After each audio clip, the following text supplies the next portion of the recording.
Hi guys, tara samahan nyo. Manguha kami ngayon, nagugulayin dito sa bukid. So meron dito kaming nakikitang takway ng gabi. Ito yung kukunin muna namin. Ito, tulad nito. So yan, pamprobinsya talaga to. Yan. Ito mahaba oh. Tingnan nyo. So ito pa oh.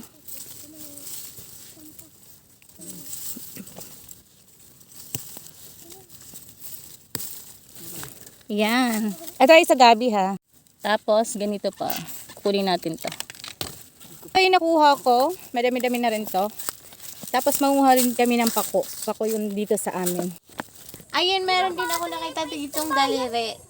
Daliri ang tawag nito sa Waray at kasama ito sa ilalahok. Ayan.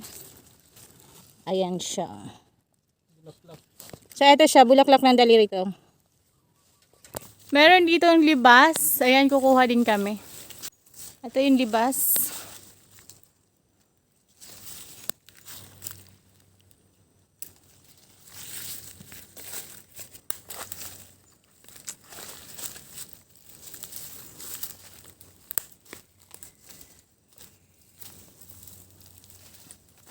Isang puno to, pero naputol na siya.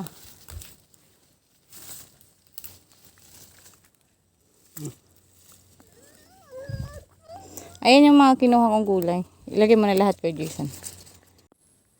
Ayan, nakakita pa ako dito ng madaming bayabas na hinog. Kuha muna ako. Stock muna ako.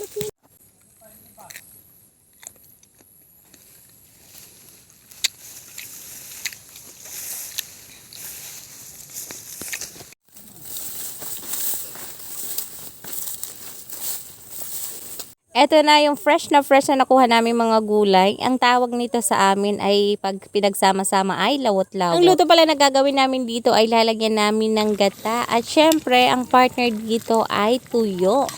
Ayan, kumuha na ako ng tuyo na ipapartner ko dito sa gulay.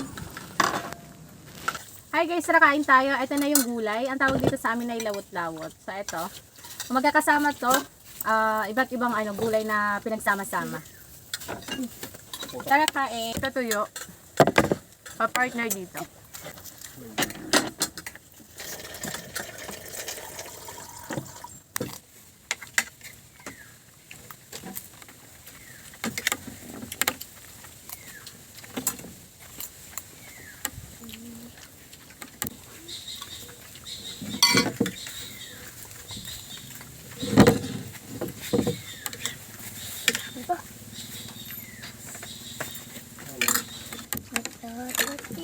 Ay, parang bata na ako kumain dito. Tingnan nyo naman yung kanin sa gilid ng aking bibig.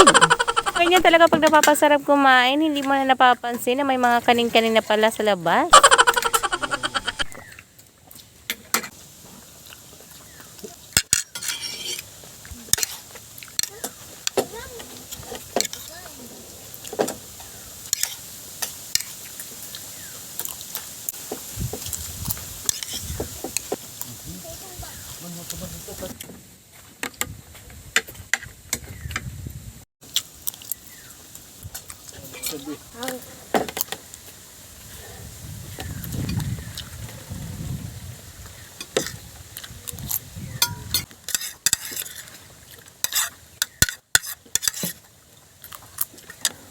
So hi guys, nandito uli ako sa palayan, manggugulo uli ako sa kanila. Nung nakaraan nga ay sinubukan ko manguha ng punla, ngayon naman ay susubukan ko magtanim ng palay. Ganito lang ang ginagawa, buglan ko dito sa lupa. Pag nagtatanim nga pala ng palay, dapat ganyan ang pagtataniman, medyo maputik para hindi mahirap itanim ang palay.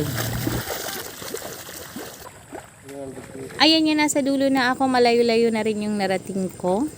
Medyo seryoso na nga ako dyan sa paglagay ng mga palay. Pagkatapos kumain ay dumiretso na ako dito sa palayan namin. At syempre nagpaturo na ako sa kanila kung ano ang gagawin. Yung tinatanim ko nga pala ay malagkit na bigas. Ito yung mga ginagawang pambiko. Tapos sa kabilang side naman ay yun ang magiging bigas naman. After 3 months ay pwede na ma-harvest at pwede na maging pera.